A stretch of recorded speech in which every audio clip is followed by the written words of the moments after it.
Hey everybody, welcome to my very first Substack live video. Oh, we're not actually live yet. We're Are we still connecting. connecting? Yeah, we'll see if this is showing or not. Oh, Great. hi everyone. It's Lisa And and I'm Amy Cattapan.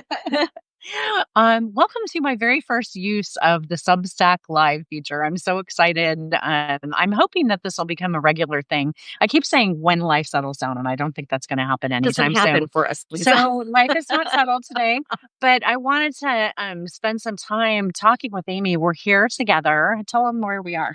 We are in Los Angeles at the C3 conference. So, this is a conference that the Archdiocese of Los Angeles does every year. I think I've been speaking here since 2015. You started here even prior than I did. I remember the first time they asked me to come and speak. I think I saw that you had been the keynote speaker the year before. And I was like, Lisa, tell me about this So that conference. probably means I've been here since like 2 years before you. Yeah, probably That's 2014 how or old something I like that. am. Yes. But it's a conference for those who work in the Archdiocese of Los Angeles, the teachers in the Catholic schools, the parish workers, catechists. And it's mostly about technology. We do a lot of technology-based talks, but there are also some, very spiritual aspects to it as well. So it's a great 2-day conference here in Los Angeles. And it kind of, I was laughing when you said Los Angeles because I don't really consider where we are right now to be my part of Los Angeles, but it is part of the Archdiocese. And one of the great things about the conference is that it actually rotates around to different parts of the Los Angeles Archdiocese. The Archdiocese had, I think, 5 different regions. And so they make a good effort to kind of go to different parts of it. And so you've seen little nooks and crannies of the I Archdiocese. have, because they've moved it around. We've been up north by the Burbank Airport. Mhm. This is sort of, I guess you would call this the eastern part. Yeah. Yes, and then we've been down south. Well, we were at Loyola Marymount the first few Yeah. years, and then like 2 or 3 years ago, we were even further south. You might have missed that one. I think we were at Mary's Star of the Sea or Mhm. somewhere down there. And so I've seen So that. anyway, we wanted to take advantage of the fact that we're together at this conference to do a little live stream to talk with you about something that you've seen me teasing, actually not teasing, just announcing on my Substack, which is an amazing Ignatian writers retreat that we are going to be co-hosting in October. And so since we're together, we thought we would spend a few minutes just talking about this retreat so that if you had any questions or if there was anything we could clarify, we could do that. But also just to give you a sense of what it's going to be like. I personally have never actually been on an Ignatian retreat. And so it's going to be a new first experience for me too. And so I thought since I had Amy here and she's really close to the spirituality that maybe you could share a little bit. Yeah. I guess I want to say, first of all, like, and have you talk about this too, if somebody doesn't really think like I'm not a writer, I've never Mhm. published anything, Mhm. is there room for them on this retreat? Absolutely. So, this retreat is for anybody who enjoys writing, whether you do it for yourself, or you're just prayer journaling, maybe you write things for your parish. Like at my church, we have an opportunity every Lent for the parishioners to contribute to Lenten reflections that one of the religious sisters on the staff emails out to everybody. If you write things like that for your parish, you're welcome to come. If you are a published author, we welcome veteran authors who have been out there writing books, magazines, or whether you just like keep up your own Substack or blog. Any kind of writer is welcome to come to this, all levels. I envision too, maybe there's somebody out there who's always had an interest in writing. I Mm-hmm. remember, and I wrote about this on my Substack a while back, the very first time that I went to a writer's conference, I felt so like there was going to be some guard at the door that was going to ask me for my special credential. And I definitely didn't have one. Where is your So it was writer's like, card? right, exactly. Who let you in the door? And immediately when I mean, this is like way, way, way back. And immediately when I went in, first of all, it was in a library. And I remember going immediately to the St. Therese of Lisieux section of the library and like just standing near her book and like asking for some grace to be brave and courageous. But immediately there were people around me who welcomed me and who shared that they were novices or they were experienced and that I should feel welcome and comfortable. And I hope that's what we're presenting too is like for anybody who has a sense that you have a story within you. And especially, I want to say, like, having lost my parents in the last couple of years as they passed away, we need to share our family stories. And if you haven't taken time to maybe write down some of the special parts of your life that might be meaningful to other people, this might be a good chance to Yeah. dabble in that too. Yeah, absolutely. Yeah. If you feel that inner call to write, definitely come and check this out because it's a very welcoming environment and you're welcome to participate in as much or as little of the scheduled activities that we have, but there's also going to be plenty of quiet time for just reading and writing. And there's two beautiful libraries at the retreat house that we're going to be in. So plenty of reading material or bring your own, bring your notebook, bring your journal, bring your laptop, whatever that you would like with you. So everybody is definitely welcome. So let's talk a little bit about the schedule because I know we do have some people who are coming that want to use this as like a good solid chunk of time to actually Hmm. get some work done. Yeah. And so we're each going to be giving 3 talks over the course of we arrive on Thursday Hmm. evening. Hmm. So talk a little bit about the schedule. Sure. So it basically goes Thursday dinner until Sunday at lunch. So we call this an extended weekend retreat. So normally, if you go to a Jesuit retreat house, and I've been to a number of them over the years, a weekend retreat would be from Friday dinner till Sunday lunch. So this is an extended one. You get an extra day, Thursday dinner until Sunday at lunch. So when you would come in, you are welcomed into this beautiful old manor home at Bellarmine Jesuit Retreat House. This is in the northwest suburbs of Chicago, not too far of a taxi or Uber ride from O'Hare Airport, but far enough out. It's on beautiful, I think it's like 80 acres or so of Oh, land. wow. It's, That sounds yeah, amazing. it's really lovely. You're a little bit out in the country out there. And like with many of the retreat houses, it was like somebody's home. And then I think they often get donated, to the religious. And then they built on over the years. So it started with this beautiful manor home that has a lovely, like, living space area with the fireplace, all these beautiful chairs. It's got the old, like, wooden library where you can just cozy in and look out the bay window at the fields.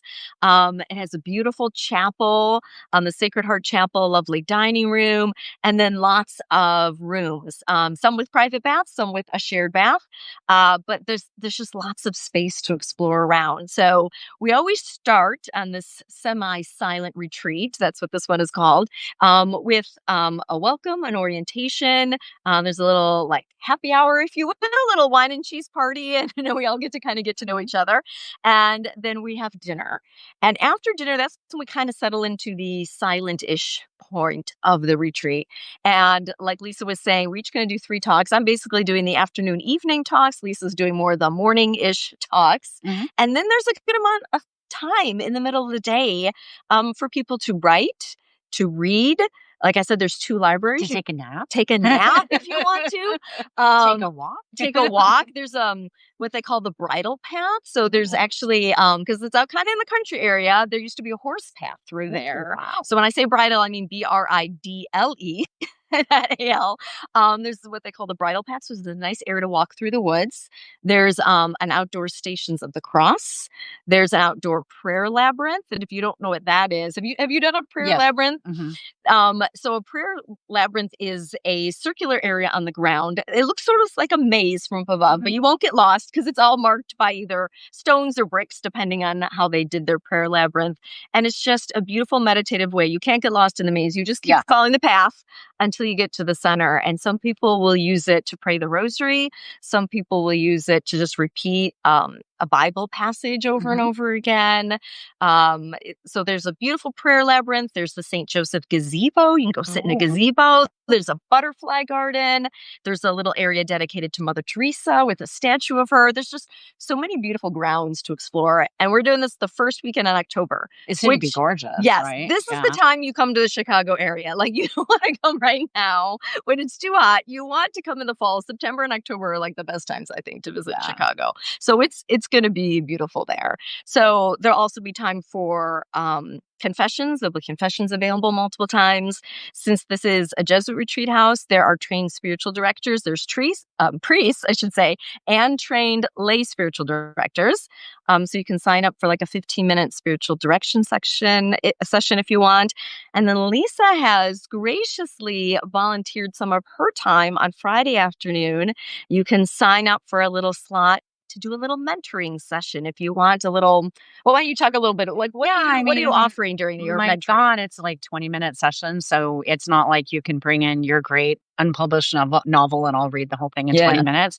But I hope that that will be a time for you to, in a way, sort of practice giving an elevator pitch. I spent 5 years working in acquisitions for Ave Mm. Maria Press. And one of Mhm. the things that I learned in that job is the importance of sort of understanding a project before you try to get it published. And so I hope that that'll be time where I can help writers get to sort of the core of their message and Mhm. to communicate that impactfully or really to help them pray about, like, I don't have any idea at all what I'm writing or where I'm going with this or whatever, so that it can't be an individual thing for every person Mhm. that I meet with, depending on what they need. And obviously, it will be the first part of a conversation. So I see our friend Amy is asking in the comments, which thank you, Amy, for asking a question, if this will be the only retreat happening during this time. It will be, yes. So this retreat house, during the week, during the school year, they often are doing retreats for high school students. They're doing Kairos Mm, retreats, but that will not be happening while we're there. So we will be the only ones there. So we'll have plenty of space, plenty of small. silence. You Yeah. can spread out. Speaking of the silence, I should probably also mention, because some people get intimidated Yeah. by that. Um, don't be intimidated by it, because there are opportunities to talk if you really want to talk. Mm, So, if you are interested, there will be some small group discussion times. You are not required to go to the small group discussion, but if you want to discuss what Lisa and I mhm. talk about, usually after that, there'll be some time for a small group discussion. You're welcome to go and talk at those times. Also, they're going to offer an option during this retreat of whether or not you want to have a silent meal or you want to be able to talk to other people during the meal. So they're going to set up two dining rooms for us. The one dining room will remain a silent dining room for Mhm. people who want to stay in the quiet, and then the other one will be a talking dining room for people who do want to talk with the Have other some more retreatants time there. talking. And Yeah. obviously, during our talks, I don't know about you, but I never give a talk where I'm just completely me talking the whole time. I'm going to be asking questions and asking for participation. So, and those talks are not overly long. I think they're, Which is about 30 minutes. yeah, they're Yeah. pretty quick. So we've tried to create a schedule that we think will both lend to some professional and personal growth, but also permit you to have the time that you need to really settle into a retreat. And I have to say, not this weekend, but the weekend before, I actually had the opportunity to go to a retreat for a board of directors that I sit on. Hmm. And it was, I realized I have not been on a retreat in quite some time. I've spent quite a lot of time at retreats delivering the retreat, Yeah. but on this one, even though it was a working retreat, I realized just how much I needed that opportunity to get away and to Hmm. have some quiet time and just no screen and, to really reflect. And that was a really good gift. So Yeah. I'm really excited, even though you and I are delivering this together, that we're going to have a real retreat too. Yeah, yeah, we'll have some quiet time too, and you never know what's gonna come out of it. Sometimes it's just a renewal, a reminder of the call that God has. I walked out of a 5-day silent retreat with an outline for a book once, so you never know what the Holy Spirit has planned. I'm like, "Okay, I have an outline for a book after 5 days. There you go." Yeah, I know. I don't know about you, Amy, but I'm definitely discerning some things, and so Mhm, it's going to be a mhm. good opportunity, to both in prayer and also with some good spiritual direction to Yeah. kind of weigh out those thoughts. And so it will be interesting to see. And while we're friends, and we've been in each other's circles for years and have presented at common events, I think if I'm not mistaken, that this is the first time we've done something like this Presented together. together, yeah, So yeah, that's it's a really first. exciting. Yeah, It's so we're very exciting. excited. Hopefully Yeah. not the last. Yes, yes, please pray. Yeah, Please God. but that's really exciting. So we want to invite you, and we understand that it's an expensive both time and a monetary expense. I will say for myself that I find that when I have had to make a commitment to my craft, that involves a financial expense, I definitely spend time praying about it and I talk with my husband about it. But I also realize that when I do that, it actually makes me take it a little bit more seriously. Mhm. I can't tell you how many times I've signed up for free webinars or free this or free that. And I always have the best of intentions. And then I just don't take it as seriously as Yeah. when I have some skin in the game. Yeah. And so I know that not everyone will be able to afford the finances of this, but I hope for the people that do, that you realize that there's a lot of thought and effort being put into making this something Mhm. that's really meaningful for you, that we Mhm. hope it will be worth your time and effort. Yeah, I was thinking too, when you look at the cost compared to going to like a writing conference, Mhm.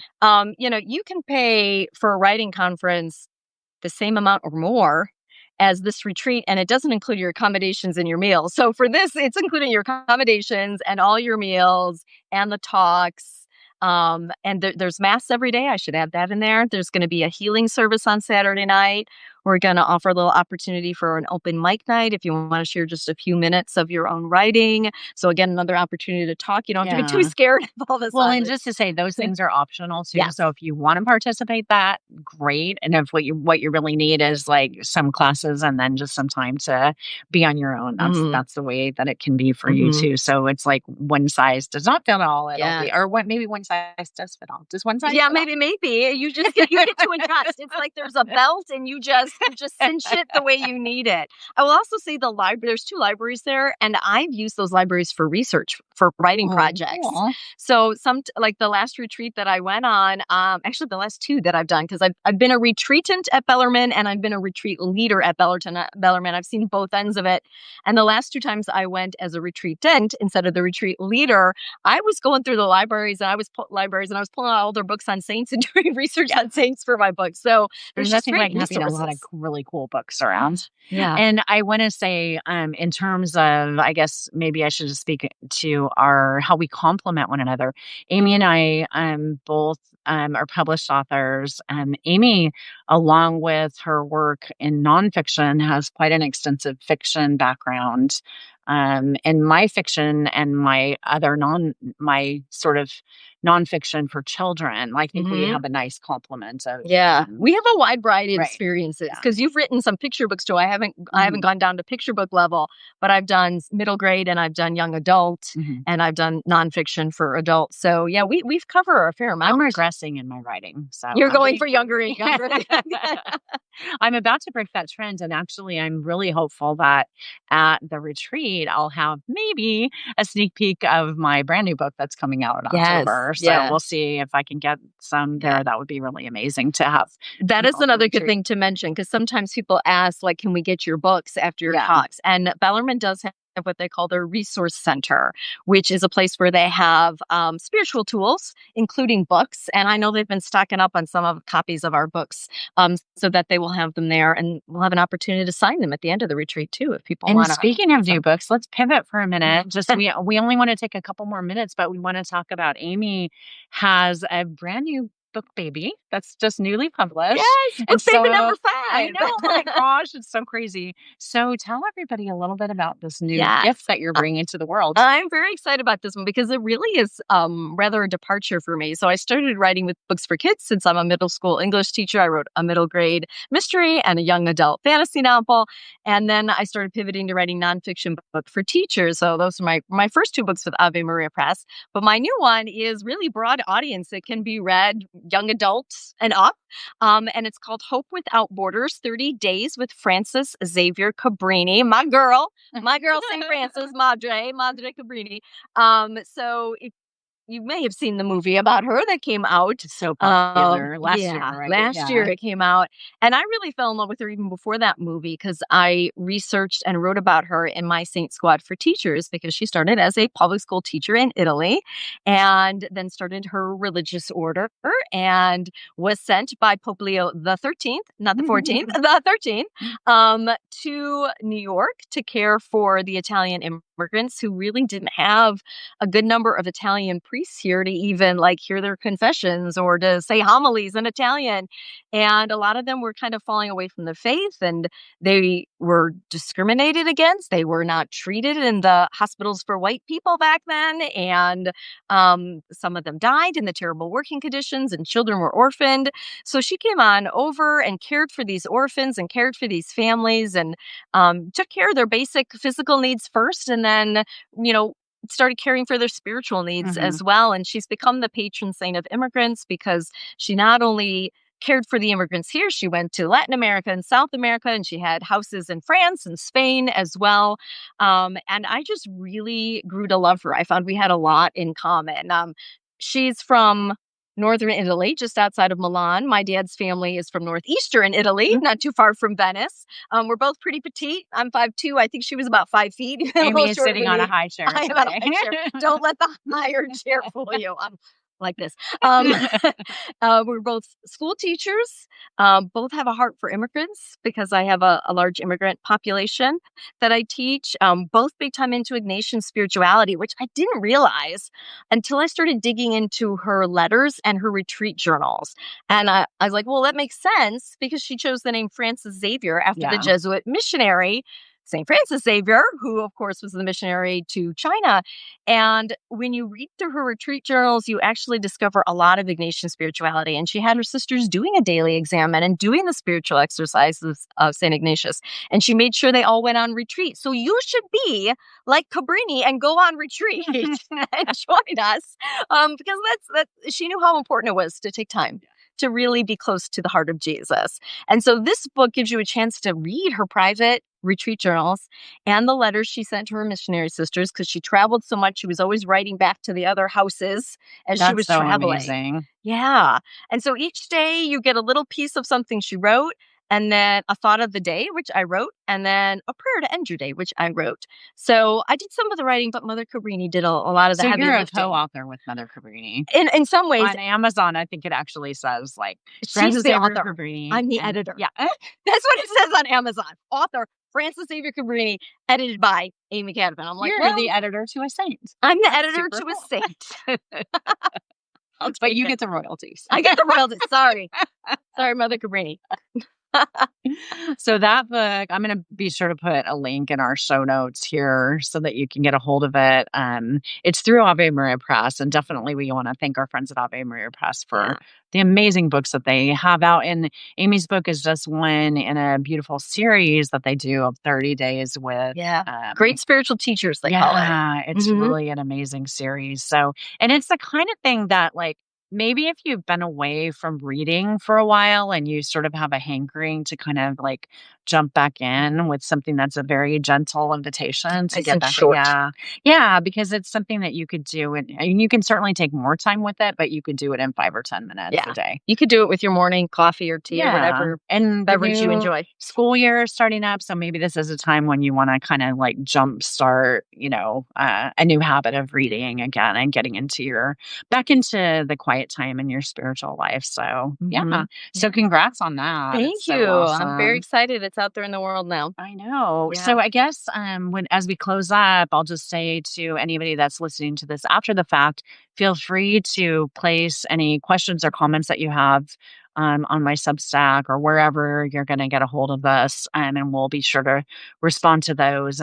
And you can also, if you want to ask something that maybe you don't want public, you can always contact me privately through my email, just lisahendey@gmail.com. If you want to connect with Amy, I'll make sure that you have the chance to do that too. Yes. We hope that many of you can join us because it's such a beautiful place at Bellarmine Jesuit Retreat House, and come for the renewal, come for the spiritual, nourishment and refreshment. It's a beautiful place. Come for the promise of what the universe might be calling you to and what God might be calling you to. It might surprise you when you put yourself out there. What I always say, like, if I had waited until I was qualified to do the things that I have done in my life, wow, I would have missed out on so many amazing opportunities because I would still say I'm not qualified to do what I do.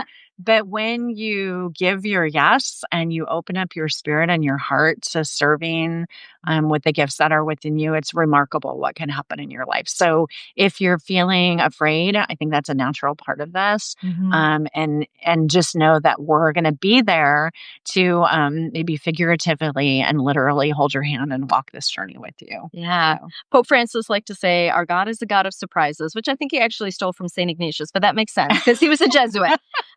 So, be open to the surprises God may have in store. Surprise yourself. Where can people get a hold of you if they want to find they can come follow me on Instagram at AJ Cattapan. They can come to my website, which is ajcattapan.com. You can find Bellarmine Jesuit Retreat House on Instagram as well. I think they're Bellarmine JRH, Jesuit Retreat House, JRH. We're gonna have that link because actually maybe just somebody's watching this who just wants a retreat and you don't Yes. necessarily want a writing retreat. So that seems like an amazing place. And Yeah. I know that I'm gonna be a regular visitor there now. Yeah, I go back probably a couple times a year. If I'm not presenting, I'm going on a retreat. So it's a lovely place, and there's really kind people there. So Well, thank you, Amy. Thanks for being my friend, thanks for my being my coworker in the friend. vineyard, and for all the inspiration that you give me. And thanks to you guys, whether you've been watching live or whether you watch this after the fact. You can do us a favor by sharing this and liking it, and just telling a friend. Maybe there's somebody that you know that's interested in this topic too. And I just want to say how grateful I am for all of you for supporting this summer. I guess maybe at some point I'll do a separate live on how just absolutely cray cray Lisa's life has been. In theory, my house is closing escrow today. So that's another kind of personal thing that I've been sharing about here. So thanks for your prayers and just your friendship. And until next time, we'll see you soon. God bless. And here I'm going to grab the phone. So watch Watch out. out. Thanks, everybody.